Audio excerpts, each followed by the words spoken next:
Hello friends, welcome to VR info Tamil. இன்றைக்கி defence news பார்க்கலாம். France நாட்டிடமிருந்து 3,00,000 கோடியில் 114 ரஃபேல் விமானங்களை வாங்க மத்திய அரசு ஒப்புதல் வழங்கியுள்ளது.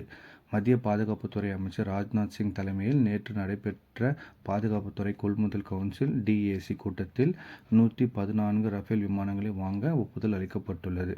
இந்த மாத இறுதியில் பிரான்ஸ் நாட்டு அதிபர் இமானுவேல் மேக்ரோன் இந்தியாவுக்கு வருகை தரும்போது இது தொடர்பான ஒப்பந்தம் கையெழுத்தாக உள்ளது.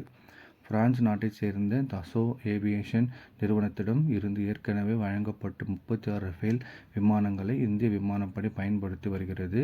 இதனிடையே கடந்த ஆண்டு ஏப்ரல் மாதம் இந்திய கடற்படையின் பயன்பாட்டுக்காக 26 ரஃபேல் விமானங்களை வாங்குவதற்கான ஒப்பந்தம் கையெழுத்தானது. இந்நிலையில் நாட்டின் மேற்கு மற்றும் வடக்கு எல்லைகளில் அதிகரித்து வரும் அச்சுறுத்தலை சமாளிக்க ரூபாய் 3,15,000 கோடியில் மேலும் 114 ரஃபேல் விமானங்களை கொள்முதல் செய்ய பாதுகாப்புத்துறை அமைச்சகம் ஒப்புதல் வழங்கியுள்ளது.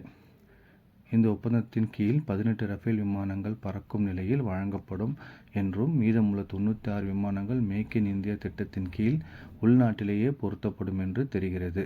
பிரான்ஸ் நாட்டிடம் இருந்து முதல் 5 ரஃபேல் விமானங்களை கடந்த 2020ஆம் ஆண்டு ஜூலையில் இந்தியாவுக்கு வந்தன. தற்போது நாட்டின் 2 இராணுவ தளங்களில் இருந்து ரஃபேல் விமானங்கள் இயக்கப்பட்டு வருகின்றன. ஹரியானாவின் அம்பாலா ஏரோஸ் என்ற பெயரில் ஒரு ரஃபேல் விமானப்படையும் மேற்கு வங்கத்தின் என்ற பெயரில் மற்றொரு ரஃபேல் விமானப்படையும் இயங்கி வருகிறது.